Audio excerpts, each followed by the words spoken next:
Hey, so I was really having a great time today, still having a great time today, and make my way back to the truck. But what a great day to be out.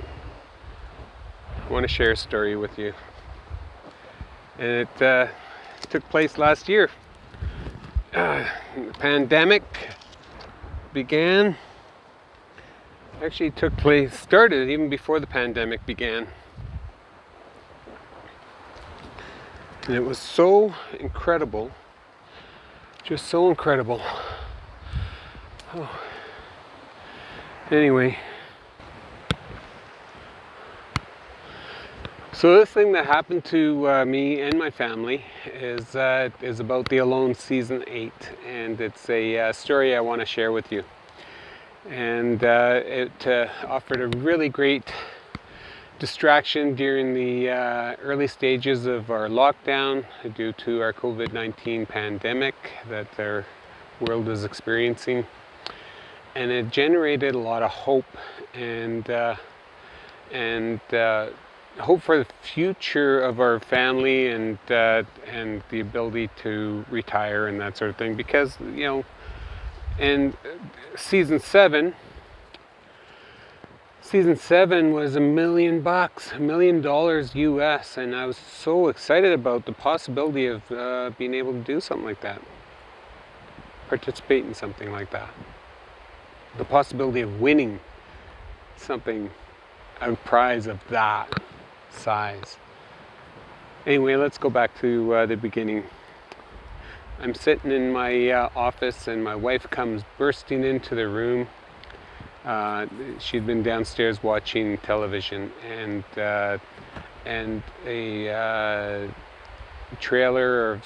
she came across a trailer of Alone's and History Channel's Alone, and she came into the room going, "Aubrey, you've got to apply for this. I think you would be great. I'm sure you would win. It's just incredible." So I asked her what it was about, and she said, well, she tried to tell me, you have to come and watch. So I went downstairs with her and watched the trailer. I was like, wow, that is really interesting. She said, you should really apply. I said, okay, well, maybe I will. So she found, days later, she found a link for application, and she sent it to me. I went, opened it up, had a look at the link, and I was like, oh, wow, that's really great. So while I was trying to get through the link, there was some other things that were going on that I wasn't able to. So I just put it aside, and I'll come back to it later. And later came, and my wife asked me if I had applied. I said, no, not yet, but I do intend to. I told her I would, so that's what I'm going to do. And yeah. 2 months go by, and I still haven't applied, and I think my wife has given up on me at this point. And it's like, felt so bad. It's like, I told her I'd apply, I better just apply already. So I went and applied. I went to the same page to apply, but I learned through that page that the deadline for applications had expired. So I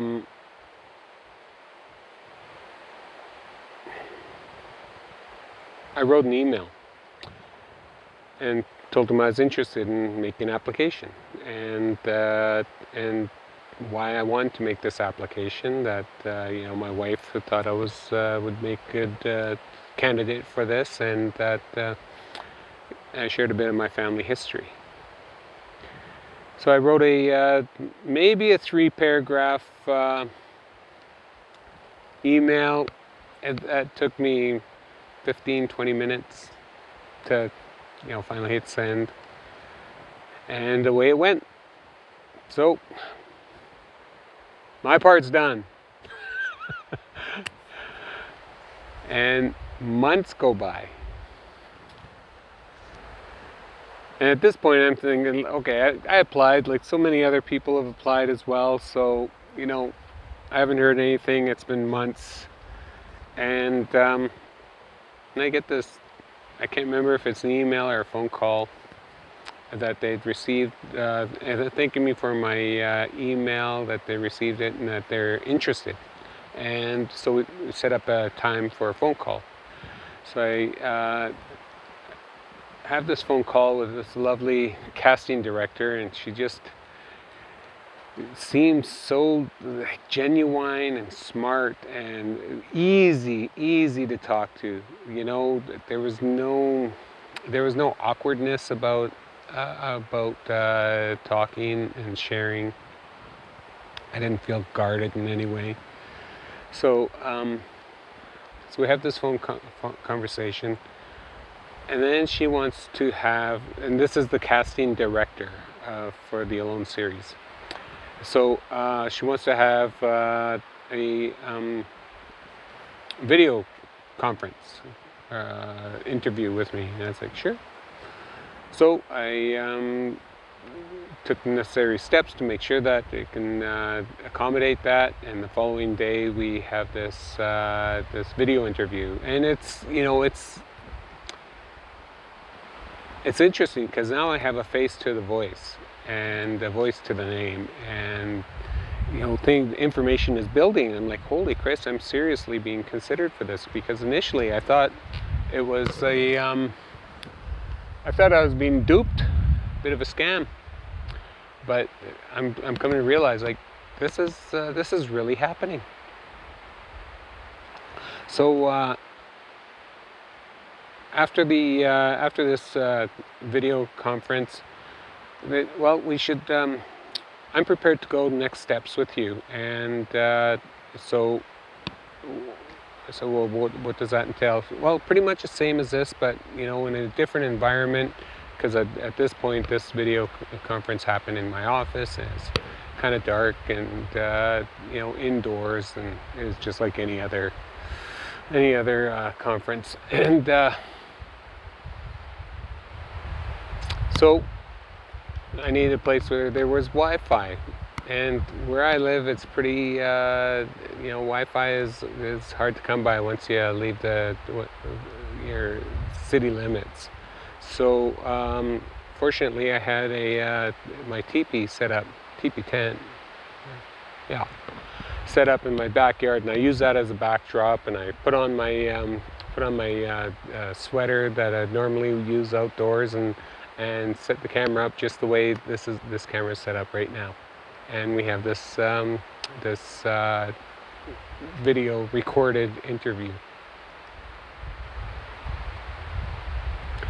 So the interview comes to an end, and it's like, wow. So I'd like, the casting director liked what I had to share, what I had to say, stories I shared, experiences that I've been through. I mean, you know, not enough time to share all the experiences, but you know, some of the highlights, not all of them. But things that I felt were kind of relevant to this process. So so we start. I'm invited to continue on in this process, and I said, yes, absolutely. So need more video footage of me, you know, doing my outdoor stuff, and I had a bunch of old footage, you know, from not like way back, but you know, in the recent past, 10 years or so. I didn't even go that far. I just went back like 3 years or whatever. But shared some of that footage, and then had to go out and collect some other footage and of me doing things in the wilderness. And I won't share what I was asked to do. It just, if you're outdoorsy, you can imagine, and imagine yourself in a survival situation and the things you'd have to do. You can watch the Alone series, all of them. So one of the questions I was asked is, have you ever watched Alone? And I was like, actually, no. And this is during the This is during the initial contact, the first phone conversation. It's like, no, I've never watched an episode actually. So between the end of that call and the beginning of the first video conference call, I managed to get like, I don't know how many episodes into watching, like 4 episodes that night of season 6, because season 7 hadn't aired yet. And in those 4 episodes, I was hooked. It's like, holy man, this is for real. These guys are suffering, man. Like, this is the real deal. And I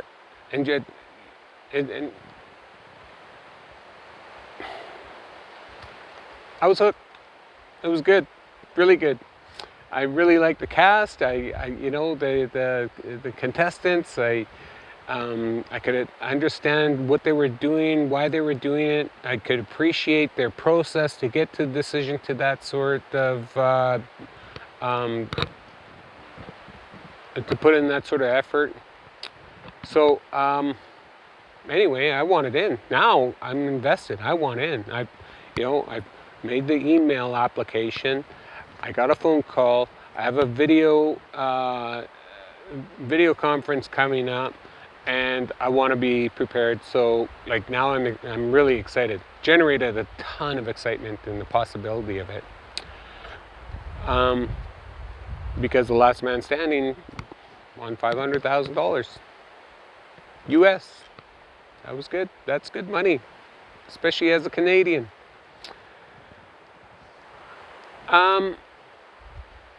So had our initial video interview, went on to a second interview that took me outdoors into my backyard, and I used my tent as a backdrop and put my outdoor sweater on, and we had a conversation that way. And so next steps from that was to share all this video information that I had from the past, and had to go out into the wilderness and do some other stuff and record that and send that in as well. So once I've completed gathering and performing these tasks, that was it. That was the end of it. Hadn't heard anything. Didn't hear anything for months. Again. And I imagine that, and I was forewarned that you won't hear anything from us. So this is, but because we have to review all of this information, all the information from other contestants that they're considering, or other applicants that they're just considering. And so months went by, and at this point I'm thinking, okay, well, I'm sure they have a ton of applicants, and they probably just decided not to go with me, and I was okay with that. It's like, whatever, it was pretty exciting at that moment. And I'm driving down the road, and I get this phone call from my wife. Pull over, I answer the phone, and she's like, excited, so excited. Do you have your phone with you? It's like, yeah, I do have my phone with me. She called me on my phone.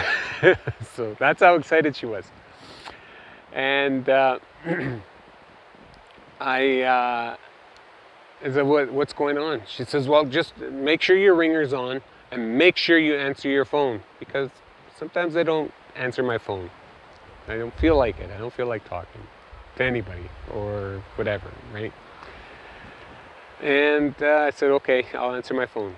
So what's going on? She said, just don't ask any questions. Just know that I was just going through my emails, and I saw there's something there, and there's something there that you need to address. So I was like, okay. So a couple hours later, I pull into the driveway, and this conversation has been bugging me for a couple hours, like, what the hell is going on? And I remember her making this comment about the email, so I went directly to my office and sat down in front of the computer and pulled up our email. And there was an email from the casting director or staff congratulating me that I have been invited to boot camp. I really couldn't tell you how, like, so excited. I was so excited. I think I even captured some footage of me after receiving that news. I'll see if I can find that right here. Okay, so I gotta share this with somebody, so here's my camera. I just got news that I have been selected for the Alone History Channel's Alone Boot Camp. So from what I understand, I'm one of 20 people selected, and also from what I understand is there were 22,000 applicants for season 6. So I don't know how many applicants my application went in up against, but oh my god, I'm blown away. I'm nervous. I'm not even sure if I could spit right now, but I am so bloody excited and happy about this news, and like, good things happened to me today. I'm telling you, this isn't the only thing. The day's not over. Woohoo! All right, keep you posted. So boot camp. So I get all the details for boot camp and what to expect, because at boot camp, it's one thing to present yourself through media, on telephone, video conferences, that sort of stuff. You can do stuff on and capture your skill set on video. It's a whole other thing to do it when you actually have audience there that is there to critique you or to assess you more accurately, assess your abilities. So there's a bit of pressure there, but at boot camp I took a look at the faces and I was like, oh my god, these guys, I recognize that individual, that individual, that individual, that individual, all from watching YouTube, and so many more. And the caliber of these people were just incredible. And I was like a little taken back, because, this is me, man. Mind you, my sister says, don't be humble, Aubrey, you're not that good. Those words came to mind. So, so I was always taught to be humble, don't be show off. So I'm looking around the room and I'm seeing these people that I already have an admiration for because of their skill set and the way they present and do things. And, they're being invited to seminars, they're scholars, they're, hunters and bush people, and they have some really amazing content. And after you watch the season 8 of Alone, go to their websites or their YouTube channels and stuff. You get so much to learn. Oh my god, just incredible people, and people that I related to because we have the similar interests. It's So during the course of boot camp, of course, we became friendly with each other and got to know each other and really have a true appreciation for each other and respect. And I'm really excited about watching the season because I have that connection with these contestants. So boot camp comes to an end, and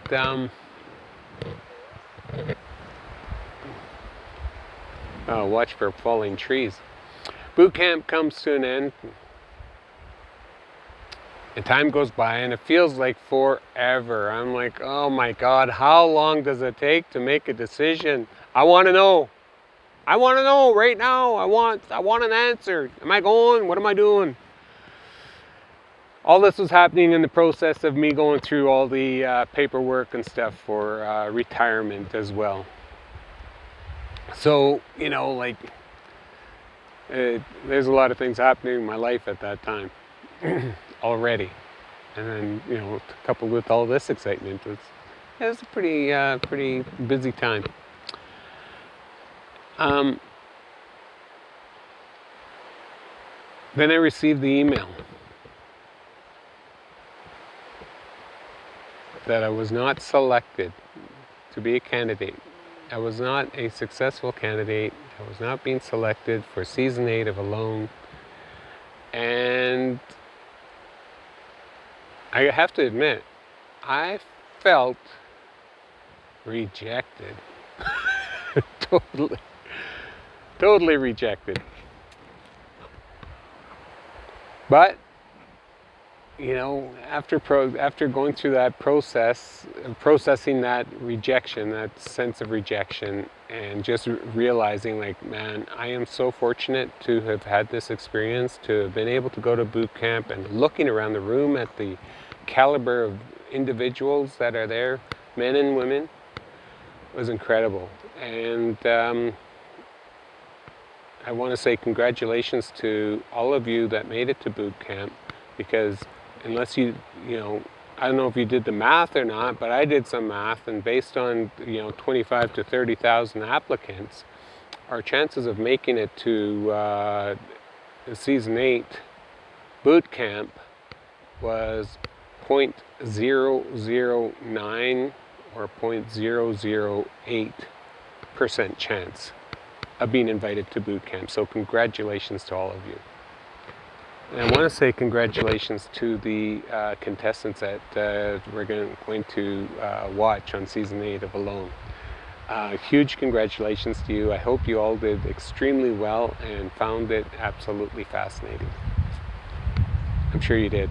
I wanted to do it because it was a great opportunity to test my skills in an environment that was being monitored by a professional support team of medical medical people and wilderness people. And I wanted, and you know, by this time season 7 had started, and it was announced that there was 100 days, $1 million challenge, and I was like, wow, I want to make 100 days. I want that million. But that wasn't my main motivation. My main motivation was, like, to test my skills and to you know, be a role model for young people, for young Aboriginal people that you know, live on the margins, and just demonstrate that you can do it as an Aboriginal, you know, elder. And I'm saying elder because I was the oldest. I was the oldest one in boot camp, and I was only 54. A little older now. But fun. Holy Christ, was that ever fun. I'd do it again. Yeah. And, you know, I wouldn't change anything, except maybe being able to go on the show, to be able to compete for that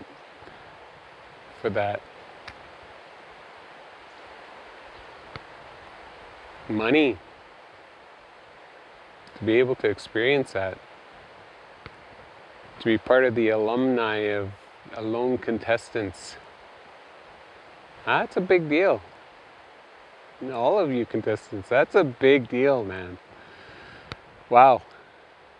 So exciting. And I think about all of the other potential contestants, the other boot camps that over the, you know, last, you know, 7 seasons before my boot camp.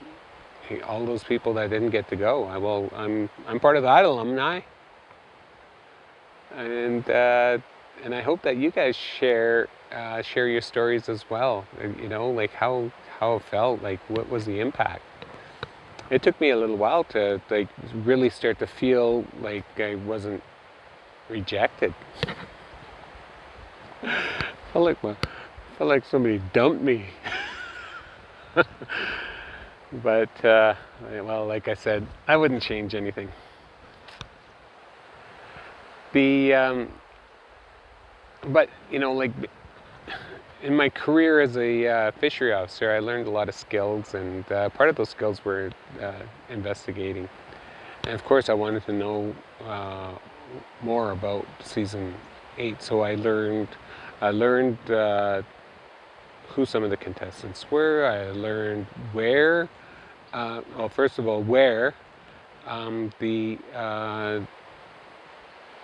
Alone season 8 was going to be filmed.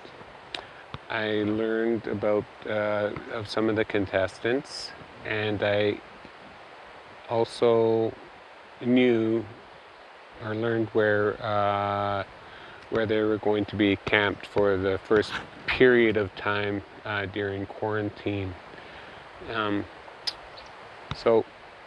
And I was so tempted just to go out there because it's literally just a few hours away from where I live, and it was part of my former patrol area. So I was fairly familiar with the area and Chilco Lake, and the people that are within that area. Nehemiah, Honeycotine people, and so I didn't want to do that though, because of the mystique behind Alone. I want to preserve that for myself and for people around me, and even people closest to me didn't know what was going on or that I'd applied. And actually this video here is kind of my coming out, to let my friends and family know that this actually happened. Because now that we're watching trailers for season 8 Alone, I think it's safe to share this information. So good luck to all the contestants. I know it's all done, it's all wrapped up now, and I know you guys have to maintain a tight lip, just the way I've been maintaining my tight lip, my big tight lips. So I'm looking forward to seeing who the winner is. I have a good idea, but I don't know. And maybe I don't want to know. Maybe I just want to keep that part of it a surprise. So you can anticipate a lot of really cool things. Lots of grizzlies in the area. There's wolverines in the area. A lot of wolves in the area. It's an area not to be taken lightly. The conditions can get quite harsh. The weather patterns in that area are really bizarre. You'd be anticipating a late fall weather, but it could snow and then rain, and it'd just slush, and it'd be miserable, and everything's soaked, and it's and buried. You have berries. Anyway, good luck. I'm sorry I wasn't there with you. I really am. And I want to say thank you to the casting director and staff, and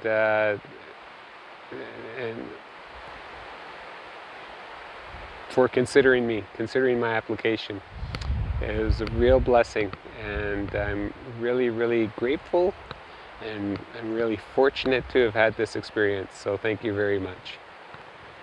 Anyway, I think it's time to make my way home and cook a nice roast, an elk roast.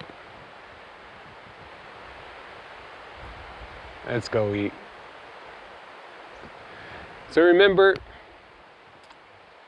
be good, be safe, and be kind. And if you're considering applying for a loan, do it. You never know. I mean, I certainly was pleasantly surprised, this humble little Indian kid. Oh man.